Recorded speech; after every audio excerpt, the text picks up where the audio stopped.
Video में बात करने वाले हैं रेलवे टेक्नीशियन का फॉर्म कैसे फिल करेंगे। स्टेप बाय स्टेप मैं आपको जो एक लाइव फॉर्म फिल करके बताऊंगा ताकि आपको फॉर्म फिल करने में किसी प्रकार की मिस्टेक ना हो। तो फॉर्म भरने के लिए फ्रेंड्स आपको आना होगा इस वेबसाइट पे। इसका मैंने लिंक आपको डिस्क्रिप्शन बॉक्स में प्रोवाइड कर दिया। यहाँ पे आप जो इस भर्ती के बारे में सारी जानकारी को पढ़ेंगे। इसके बाद से यहीं पे आपको देखेंगे तो अप्लाई ऑनलाइन का ऑप्शन मिलेगा, आप इस पे क्लिक करेंगे, सीधा ये वाला पेज आपका ओपन हो जाएगा। यहीं से आपको फॉर्म को भरना है। आप देखेंगे एप्लीकेशन जो है स्टार्ट हो चुका है। 8 अप्रैल 2024 इसका लास्ट डेट है फॉर्म भरने के लिए और आप यहीं से फॉर्म को अप्लाई करने वाले हैं। आपको यहाँ कॉर्नर पे मिलेगा, पहले आपको एक अकाउंट क्रिएट करना होगा। आपके पास ऑलरेडी अकाउंट है तो आप इस पे क्लिक करके लॉगिन करेंगे। यहाँ पे आपको क्रिएट एन अकाउंट वाले ऑप्शन पे क्लिक करना है। यहाँ पे आपको नेशनलिटी सबसे पहले बताना है, इंडियन, नेपाल, भूटान। आप इंडियन चूज करेंगे। आपका फुल नेम क्या है, जिस प्रकार से मैट्रिक के सर्टिफिकेट पे है उसी तरह से फुल नेम अपना लिखना है, तो ध्यान रहे सही से लिखिएगा। यहाँ पे दोबारा उसको लिखना है। पूछ रहा है कि आपने अपना नाम कभी चेंज किया तो हाँ करेंगे और यहाँ एग्री करेंगे और अपना जो है चेंज नेम को लिखेंगे।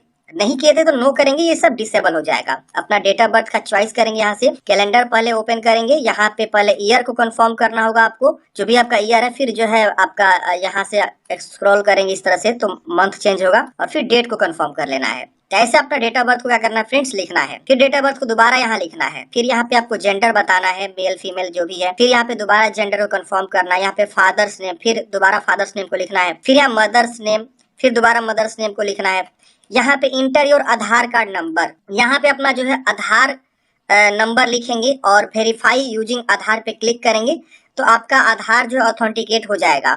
अब यहाँ पे I don't have Aadhaar card, अगर आपके पास आधार कार्ड नहीं है तो ये वाला ऑप्शन चूज करेंगे। इसके बाद से इसको टिक करेंगे तो यहाँ पे आपको अदर आईडी प्रूफ जो है चूज करने का ऑप्शन आएगा, जैसे कि driving licence, passport, PAN card, voter ID card या कोई एम्प्लॉयमेंट आईडी या कॉलेज यूनिवर्सिटी का आईडी, कोई एक आईडी आप इसमें से चुनाव करेंगे। अगर आपके पास आधार कार्ड नहीं है उस केस में तो है तो कोई बात नहीं, आधार नंबर लिख के आगे प्रोसेस कर सकते हैं। तो यहाँ पे documents number, issuing authority, issue, place of issue और कब आपने वो बनवाया हुआ डॉक्यूमेंट्स आपको बताना होगा। अगर आपके पास आधार कार्ड नहीं है उस केस में ये दूसरा डॉक्यूमेंट्स आपको बोला गया है ये सब जानकारी भरने के लिए। हम इस पे क्लिक करते हैं, हमारा आधार नंबर के थ्रू यहाँ पे कंटिन्यू करेंगे। फिर यहाँ पे ईमेल एड्रेस लिखेंगे, जनरेट ओटीपी पे क्लिक करेंगे, हमारे ईमेल पे ओटीपी जाएगा, ओटीपी को यहाँ लिख देंगे। फिर मोबाइल नंबर लिखेंगे और जनरेट ओटीपी पे क्लिक करेंगे, मोबाइल ओटीपी चला जाएगा। यहाँ पे हम जो है कंफर्म कर देंगे, ओटीपी यहाँ लिख के वेरीफाई कर लेंगे।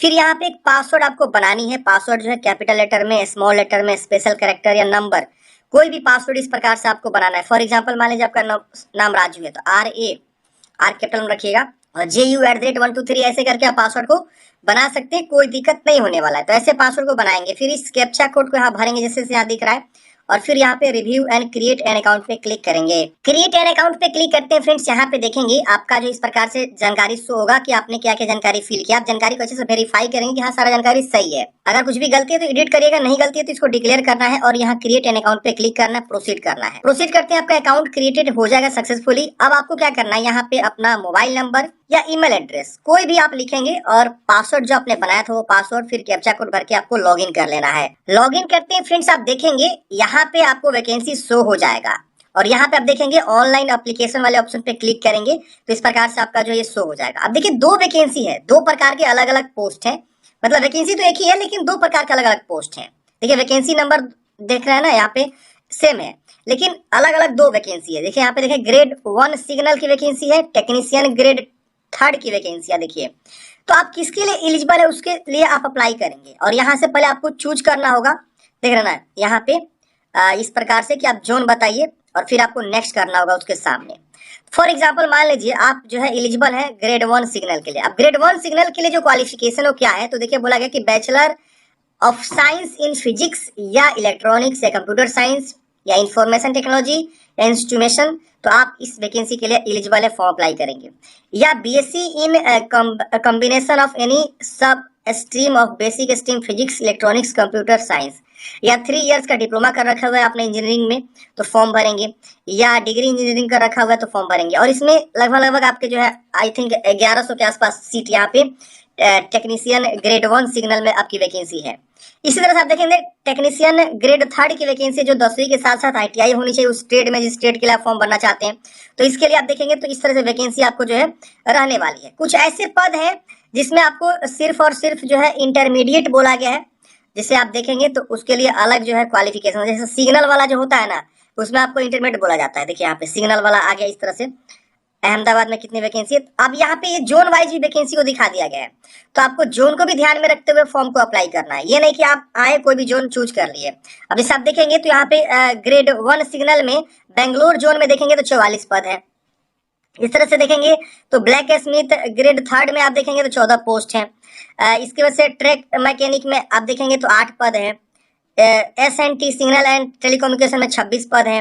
तो ऐसे आपको पहले एक बार देखना होगा कि आप कौन से मतलब जोन के लिए आवेदन देना चाहते हैं और कौन सी मतलब ग्रेड के लिए फॉर्म भरना चाहते हैं, ग्रेड 1 के लिए टेक्नीशियन ग्रेड 1 या ग्रेड 3 के लिए। तो इस तरह से आप पहले नोटिफिकेशन के पेज नंबर 21 पे आएंगे तो यहाँ पे ये चीज को आपको दे दिया गया है। आप एक बार अच्छे से भली भांति स्टडी करेंगे, पहले जोन वगैरह को कंफर्म करेंगे कि कौन से जोन में आपको फॉर्म को भरना है और उसके बाद आपको कंटिन्यू कर लेना है। तो हम यहाँ से जो है ना ये ग्रेड 3 वाले के लिए अप्लाई करेंगे। आप ये भी उसी का सेम ही है, इसका भी हम पहले इसका अप्लाई करते हैं, फिर हम बताएंगे कि इसके लिए कैसे फॉर्म भरेंगे। और एक ही आईडी से, ये नहीं कि आपको बार बार आईडी बनाना होगा। आप एक बार लॉगिन करके इसके लिए अप्लाई कर लीजिए, अगर आप इसके लिए भी एलिजिबल हैं तो फिर आप लॉगिन करके इसके लिए अप्लाई कर लीजिए, ऐसे भी हो सकता है। तो पहले हम यहाँ पे क्या करेंगे, जोन को चूज करेंगे। फिर यहाँ पे ये बोल रहा है कि I am not currently divided by any, हाँ इसको आप टिक कर देना है। ये बोल रहा है कि आपको किसी जो है आरआरबी या आरआरसी के द्वारा डिवाइडेड मतलब निष्कासित या हटाया नहीं गया है, तो ये आपको टिक कर लेना। फिर आपको नेक्स्ट कर देना है। अब नेक्स्ट करते हैं, लिख रहा है this data is fetched from your previous saved data, check all the details. अब यहाँ पे ये प्रीवियस डाटा जो है उठाया हुआ है, कोई बात नहीं, हम इसे क्लोज करते हैं। अब यहाँ पे देखिए ये जो है सारा जानकारी इस प्रकार से आपका शो होता है, देख रहे हैं ना। तो पहले हम टेक्नीशियन ग्रेड 3 के लिए फॉर्म भर के आपको दिखाते हैं। मैं गोरखपुर जोन चूज किया हूँ, आप जो भी जोन से भरना चाहते हैं फॉर्म, वो जोन पहले आप नोटिफिकेशन में देख के पहले चूज कर लीजिएगा कि हाँ हम इसी जोन से फॉर्म भरना चाहते हैं। अपने कैटेगरी में वैकेंसी, अपने जो है क्वालिफिकेशन के अकॉर्डिंग वैकेंसी कितनी है उसको भी आप जरूर चेक कर लीजिएगा। अब यहाँ पे आपको नीचे आना है, ये सारी जानकारी ऑलरेडी उठाया हुआ है। अब यहाँ पे आप देखेंगे तो आपको सिलेक्ट करना है यहाँ पे मैरिटल स्टेटस, आप मैरिड है कि अनमैरिड है। फिर रिलीजन बताना है, हिंदू मुस्लिम। फिर चॉइस ऑफ लैंग्वेज, आप कौन से लैंग्वेज में एग्जाम देना चाहते हैं, इंग्लिश में, हिंदी में, गुजराती में। यहाँ पे आपको परमानेंट विजिबल मार्क्स, बॉडी में क्या पहचाने से कट का निशान, तिल का निशान, जला का निशान, इसमें से कोई है, आप बॉडी के पहचान को आपको यहाँ पे बताना होगा। फिर परमानेंट विजिबल मार्क्स, बॉडी में दूसरा मार्क्स आपको बताना होगा, ये भी तिल का निशान, जला का निशान, जो भी है आप बता सकते हैं। यह अपना कम्युनिटी बताना है, मतलब जाति, आप अनरिजर्व से हैं, SC ST OBC EWS, तो अपना कैटेगरी यहाँ से चुनाव करेंगे। फॉर एग्जाम्पल अनरिजर्व चूज किए, SC चूज करेंगे, इस प्रकार से बोलेगा, आपको कंफर्म करना है। हाँ SC में देखेंगे तो अपना जाति सर्टिफिकेट नंबर देना होगा, इशूइंग अथॉरिटी किसके द्वारा आपने जाति बनवाया हुआ है। तो यहाँ देखेंगे तालुक मजिस्ट्रेट है, रेवेन्यू ऑफिसर भी यहाँ पे है जो तहसील से रैंक से कम नहीं होना चाहिए, प्रेसिडेंसी मजिस्ट्रेट है, और भी बहुत सारा कलेक्ट्रेट है, सिटी कलेक्ट्रेट है।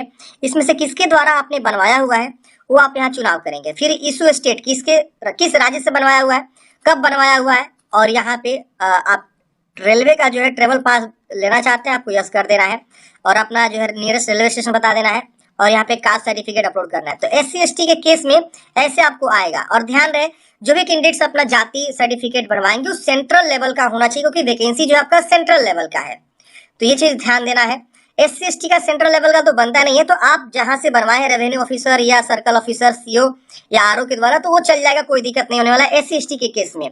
लेकिन हाँ EWS अगर आप आते हैं तो EWS वाले केस में क्या है कि आपको सेंट्रल लेवल का EWS बनवा लेना है, सेंट्रल लेवल का ही, और फॉर्म का लास्ट डेट से पहले का होना चाहिए। नहीं कि आप सोचिएगा कि अभी हम डाल देते हैं कुछ भी और आगे बढ़ना, नहीं, ऐसा नहीं, पहले का होना चाहिए। तो यहाँ सर्टिफिकेट नंबर, इशूइंग अथॉरिटी और इशू डेट, ये चीज आपको बता देना है। अगर आप OBC से आएंगे तो इस प्रकार से आएगा, आई एग्री करेंगे। अब ये पूछेगा कि OBC नॉन क्रिमिनल, आप बताइए। अगर आप OBC नॉन क्रिमिनल के अंतर्गत आते हैं तो यस करेंगे और अंडरस्टैंड एग्री करेंगे। नॉन क्रिमिनल वो होते हैं जिनकी फैमिली इनकम 8 लाख से कम होती है।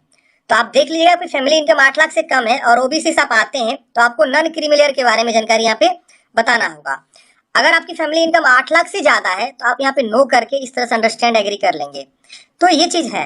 अब जो भी कैंडिडेट्स OBC से आता है उनको जो है अपना सेंट्रल लेवल का जो है नॉन क्रिमिनल सर्टिफिकेट यहाँ पे देना होगा। यहाँ certificate number, issuing authority same यहाँ देखिए, tehsildar, taluk magistrate, revenue officer not below rank of tehsildar, tehsildar से कम का रैंक नहीं होना चाहिए उसका, सब डिविजनल ऑफिसर है, और भी बहुत सारे हैं। जहां से भी आपने बनवाया हो उसको चुनाव करेंगे। डेट ऑफ इशू कब आपने बनवाया वो आपको यहाँ पे चूज कर लेना है।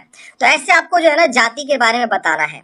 अब यहाँ पे आपको बताना है प्रेजेंट एड्रेस, आपका प्रेजेंट एड्रेस कहाँ है, पहले राज्य चूज करेंगे, फिर डिस्ट्रिक्ट चूज करेंगे, डिस्ट्रिक्ट जो भी आपका है। फिर यहाँ पे प्रॉपर एड्रेस अपना लिखेंगे, जो भी आपका एड्रेस है, विलेज लिखेंगे, सिटी, टाउन, पिन कोड लिखेंगे। अब यहाँ परमानेंट एड्रेस पूछ रहा है, अगर सेम है तो इसको टिक करेंगे, सेम सेम इधर वाला कॉपी हो जाएगा, अलग है तो अलग अलग भी आप लिख सकते हैं। फिर यहाँ पे सेव कर देंगे, सेव करने के बाद नेक्स्ट कर देंगे। अब अगले स्टेप में पूछ रहा है कि क्या आप एक्स सर्विस में अगर हैं तो हाँ करेंगे और अपने बारे में बताएंगे, यहाँ पे कहाँ पे आपने काम किया, रैंक वगैरह क्या था। नहीं है तो आप इसे नो कर दीजिएगा, डिसेबल हो जाएगा। अगर आप विकलांग है तो यस करेंगे, विकलांगता के बारे में बताएंगे, किस प्रकार के विकलांग है, सब डिसेबिलिटी कैटेगरी। नहीं है तो आप इसे भी नो कर सकते हैं। इकोनॉमिकली बैकवर्ड क्लास से आप आते हैं तो आप यहाँ पे यस करेंगे और आपको अंडरस्टैंड करना होगा यहाँ पे इकोनॉमिकली बैकवर्ड क्लास के बारे में। यहाँ पे आपको बताया गया कि आपकी एनुअल फैमिली इनकम जो है लेस देन 50,000 है तो ही आप जो है यहाँ आएंगे, या आप बीपीएल कार्ड होल्डर हैं तो इकोनॉमिकली बैकवर्ड क्लास के अंतर्गत आप आ सकते हैं। तो इस केस में आपको जो है इनकम सर्टिफिकेट वैलिड आपको जो है देना होगा, जो सेंट्रल गवर्नमेंट के अकॉर्डिंग हो, और यहाँ पे आपको ईबीसी सर्टिफिकेट वगैरह आपको देना होगा। अब ये इसका क्या फायदा होगा, देखिए इसके लिए ना आपको ना डॉक्यूमेंट्स वेरिफिकेशन में तो डॉक्यूमेंट्स देना ही है, लेकिन ये चीज ध्यान देना है कि आपको जो है बहुत सारे बेनिफिट्स मिल जाते हैं। ट्रेवल पास मिल जाएगा, इसके अलावा छूट मिल जाएगा, एप्लीकेशन फी में छूट मिल जाएगा, तो ये सारे बेनिफिट्स मिल जाते हैं। तो अगर आप इस कैटेगरी से आते हैं तो आप यहाँ पे यस करके बता सकते हैं, और ट्रेवल पास कंसेशन लेना चाहते हैं तो यस करेंगे और अपना सर्टिफिकेट की जानकारी दे देंगे। नहीं आते हैं तो नो करेंगे, सब डिसेबल हो जाएगा। Are you an employ of Indian railway, Indian railway में आप एम्प्लॉय है तो यस करेंगे, उसके बारे में जानकारी बताएंगे, नहीं तो नो कर देंगे। यहाँ पूछ रहा है कि name of the current department organisation, अगर आप करंट एम्प्लॉयमेंट डिटेल्स कहीं आप काम कर रहे हैं तो आप यहाँ बता सकते हैं, नहीं तो नॉट अप्लीकेबल यहाँ पे आ जाएगा। अब यहाँ पे पूछ रहा है कि details of course completed act apprenticeship, अगर आपने अप्रेंटिसशिप कर रखा हो तो यस करेंगे और अपना जो है ट्रेड वगैरह के बारे में बताएंगे, कब से कब तक आपने काम किया अप्रेंटिसशिप का, और यहाँ पे certificate number, certificate issue date कब आपका है। तो ये अप्रेंटिसशिप वाले कैंडिडेट्स के लिए जो अप्रेंटिसशिप किए हुए हैं तो यस करके अपनी जानकारी भरेंगे, नहीं किया अप्रेंटिसशिप तो नो कर सकते हैं। अब यहाँ पे आपको अपना अकाउंट डिटेल्स भरना है, आप सबको पता है फ्री रिफंड होता है। अगर आप पहला एग्जाम अपीयर होइएगा तो आपका फी रिफंड हो जाएगा। अगर आप जनरल ओबीसी से आएंगे तो 500 रुपए का फी लगेगा, लेकिन आपको 400 रुपए रिफंड हो जाएगा पहला एग्जाम देंगे तो। और वही अगर आप जो है SC/ST से आएंगे, फीमेल है, फॉर्म भर रहे हैं तो 250 रुपए एप्लीकेशन फी लगेगा। आप जैसे पहला एग्जाम देंगे तो आपको पूरा का पूरा अमाउंट रिफंड हो जाएगा 250 रुपया। तो इसलिए अकाउंट नंबर यहाँ मांग रहे हैं, तो आप अपना अकाउंट नंबर दे दीजिएगा सही से, और IFSC कोड लिख के कंफर्म करेंगे तो बैंक का नाम और बैंक एड्रेस ऑटोमेटिक आ जाएगा, और अकाउंट होल्डर नेम अपना नाम लिखिएगा और अपना ही अकाउंट नंबर देना है। फिर यहाँ पे आपको सेव करके नेक्स्ट कर देना है। 7 करते हैं फ्रेंड्स। अगले स्टेप में आपको जो है मैट्रिक की जानकारी भरना है, तो आप मैट्रिक का यहाँ पे बताएंगे कि कौन से जो है राज्य से पास आउट किए हैं, डिस्ट्रिक्ट कौन सा है जहाँ से आपने मैट्रिक किया हुआ है, तो यहाँ से आप चूज करेंगे। फिर यहाँ पे बोर्ड का नाम लिख देना है, तो जो भी आपका बोर्ड का नाम है यहाँ पे अपना लिख दीजिएगा। फिर पासिंग ईयर आपका डेट क्या है, कौन से ईयर में आपने जो मैट्रिक पास आउट किया हुआ है, यहाँ से आपको कंफर्म कर लेना। फिर आपका रोल नंबर क्या है, यहाँ पे आपको इस तरह से बता देना है। अब यहाँ पे आपको ऐड कर देना है, देखिए ऐड हो गया। इस तरह से आपको मैट्रिक की जानकारी आएगा। और कोई क्वालिफिकेशन आप यहाँ पे देखेंगे आएगा, यानी नेशनल अप्रेंटिसशिप जो होता है NSC, फिर ITI है 10+2 है, तो अपने अकॉर्डिंग यहाँ पे क्वालिफिकेशन को ऐड करेंगे। फिर ट्रेड बताएंगे कौन से ट्रेड से आपने पास आउट किए हुए हैं, किस राज्य से आपने जो है वो ITI कर रखा हुआ है, फिर डिस्ट्रिक्ट कौन सा है, फिर आपका नेम ऑफ इंस्टीट्यूट, फिर आपको जो है पासिंग ईयर, और यहाँ पे सर्टिफिकेट किसके द्वारा बना, NCVT SCVT, और उसके वजह से सर्टिफिकेट का टाइप क्या है, NTC है या SCT है, तो आप यहाँ से चूज करेंगे और फिर यहाँ पे ऐड कर देंगे। तो इस तरह से आपने जहां तक क्वालिफिकेशन किया हुआ है, जहां तक आप क्वालिफिकेशन फुलफिल कर रहे हैं, वो आप अपना क्वालिफिकेशन को यहाँ पे बारी बारी से ऐड कर देंगे। तो ऐड करने के बाद से आपको यहाँ पे नेक्स्ट कर देना है। 7 करते हैं। अगले स्टेप में आपको जो है यहाँ पे colour passport size photograph upload करनी है। जैसे यहाँ पे देख सकते हैं बोला गया व्हाइट बैकग्राउंड का फोटोग्राफ आपको अपलोड करना है, रिसेंट हाल ही का होना चाहिए। 30 से 70 KB के बीच आपका फोटोग्राफ यहाँ पे एक्सेप्ट करे जाएंगे। यहाँ पे सिग्नेचर भी अपलोड करना है। देखिए यहाँ पे बोला गया है कि ब्लू या ब्लैक इंक से आपको जो है व्हाइट पेपर पे आपको जो है सिग्नेचर करके अपलोड करना है, और यहाँ पे भी साइज दिया गया है, और 30 से 70 KB के बीच आपका जो सिग्नेचर यहाँ पे होना चाहिए। तो इस फोटो को आप यहाँ पे अपलोड करेंगे। यहाँ पे सैंपल देखना चाहते हैं तो सैंपल पे क्लिक करेंगे। यहाँ देखिए नीचे वाला जो है ग्रीन टिक है। तो इस तरह का आपको फोटोग्राफ जो है बिल्कुल आपका साफ सुथरा चेहरा अच्छे से दिखना चाहिए। इस तरह देखिए ये रिजेक्ट हो जाएगा, दिख रहे हैं, ये देख रहे हैं ना, कैप पहना हुआ, चश्मा पहना हुआ फोटो है, बैकग्राउंड अलग है, देख रहे हैं ना, ये रिजेक्ट हो जाएगा। यहाँ पे देखिए बैकग्राउंड में बहुत सारे ऑप्शन दिख रहे हैं। देखो ऐसे आपको नहीं करना। यहाँ देखिए सर कट गया है, देख रहे हैं ना, ये आंख पे बाल आ गया है। तो इस तरह का फोटो, यहाँ देखिए इसे कट गया, इधर कान ही थोड़ा सा कट गया है, तो इस तरह का फोटोग्राफ रिजेक्ट हो जाएगा। ध्यान देना है आपको, इस तरह से फोटोग्राफ अपलोड करना जो नीचे में दिया हुआ है सैंपल में। तो चलिए हम यहाँ पे फोटोग्राफ को अपलोड कर लेते हैं, फिर यहाँ पे सेव करके नेक्स्ट करते हैं। फोटो सिग्नेचर अपलोड करने के बाद से फ्रेंड्स आप देखेंगे यहाँ पे आपको आ जाएगा एलिजिबल पोस्ट टू अप्लाई। आप आपके एलिजिबिलिटी के अकॉर्डिंग यहाँ पे 3 प्रेफरेंस है, 4 प्रेफरेंस, 5 प्रेफरेंस भी शो कर सकता है। तो आपने जो क्वालिफिकेशन दिया उसके बेस पे यहाँ पे आपका जो है ये पोस्ट यहाँ पे शो हो रहा है। तो हम यहाँ पे प्रेफरेंस को दे देंगे ऑर्डर में, जो भी प्रेफरेंस को हम देंगे उस ट्रेड के लिए हम क्या कर दिए, अप्लाई कर दिए, पहला दूसरा तीसरा ऐसे। तो आपका जो क्वालिफिकेशन उसके अकॉर्डिंग यहाँ पे आएगा। अब यहाँ डिक्लेयर करेंगे। अब यहाँ पे आपको नीचे आना है, इसको भी आपको डिक्लेयर करना है और यहाँ पे प्लेस अपना लिख देना है और उसके बाद से यहाँ पे आपको प्रीव्यू एप्लीकेशन फॉर्म पे क्लिक कर देना है। प्रीव्यू एप्लीकेशन फॉर्म पे क्लिक करते हैं फ्रेंड्स, आपका जो है यहाँ पे पेज प्रीव्यू आ जाएगा। यहाँ पे जो पोस्ट प्रेफरेंस आ रहा है ना फ्रेंड्स, ये आपके एलिजिबिलिटी के अकॉर्डिंग ही आ रहा है, ध्यान देना है। अब यहाँ पे देखेंगे इस प्रकार से आपका आ जाएगा। आप यहाँ टिक करेंगे कि हाँ सारा जानकारी सही। अगर इसमें कुछ भी गलती है तो एडिट करिएगा, नहीं गलती है तो आप सबमिट वाले एप्लीकेशन फॉर्म पे क्लिक करेंगे। फॉर्म सबमिट करते हैं फ्रेंड्स, आपको जो है पेमेंट गेटवे आएगा। पेमेंट गेटवे पे आप जाएंगे और वहां पे आपका जो भी एप्लीकेशन फी लग रहा है पेमेंट को जमा कर देंगे। तो उसके बाद आप एप्लीकेशन हिस्ट्री में आके देखेंगे तो आपका एप्लीकेशन फी यहाँ पे मतलब जो आपने फॉर्म भरा वो यहाँ पे शो होगा। अगर मान लीजिए आप दूसरे के लिए भी एलिजिबल है तो ऑनलाइन एप्लीकेशन पे आएंगे और यहाँ पे जैसे मैंने आपको बताया कि मैंने जो है ग्रेड 3 के लिए अप्लाई किया, टेक्नीशियन ग्रेड 3 के लिए। यहाँ देखिए, तो अगर हम एलिजिबल है टेक्नीशियन ग्रेड 1 के लिए भी, तो उसके लिए भी हम यहाँ पे आरआरबी चूज करके और उसके लिए भी यहाँ पे नेक्स्ट वाले ऑप्शन पे क्लिक करके इसके लिए भी हम अप्लाई कर सकते हैं। तो दोनों के लिए अलग अलग, अगर आप एलिजिबल है तो दोनों के लिए अलग अलग आपको अप्लाई करना होगा। तो आशा करता हूँ फ्रेंड्स आपको जानकारी समझ में आया होगा कि रेलवे टेक्नीशियन के लिए कैसे आपको फॉर्म को अप्लाई करना है। फॉर्म भरने से पहले फ्रेंड्स आप एक बार जो है डिटेल नोटिफिकेशन को हिंदी इंग्लिश दोनों में दिया हुआ है, आप एक बार अच्छे से पढ़ लेंगे, एलिजिबिलिटी को भी पढ़ लेंगे। इसके अलावा जो है क्वालिफिकेशन, नंबर वैकेंसी कितनी है, किस जोन में हमको फॉर्म भरना है, ये भी आप एक बार जो है जरूर पढ़ लेंगे फॉर्म भरने से पहले, ताकि आपको कोई भी दिक्कत ना हो आगे चल के, आप पछताए ना कि अरे यार हमको इस जोन में भरना था, हम इस जोन में गलती से भर दिए। तो ये चीज आपको जरूर एक बार जो है पहले से नोटिफिकेशन को पढ़ के और ये चीज कंफर्म कर लेना है। तो आशा करता हूँ आपको जानकारी समझ में आया होगा। आपके मन में कोई भी डाउट है कमेंट बॉक्स में पूछेगा फ्रेंड्स। मिलते हैं किसी नेक्स्ट वीडियो में। जय हिंद, आपका दिन शुभ हो।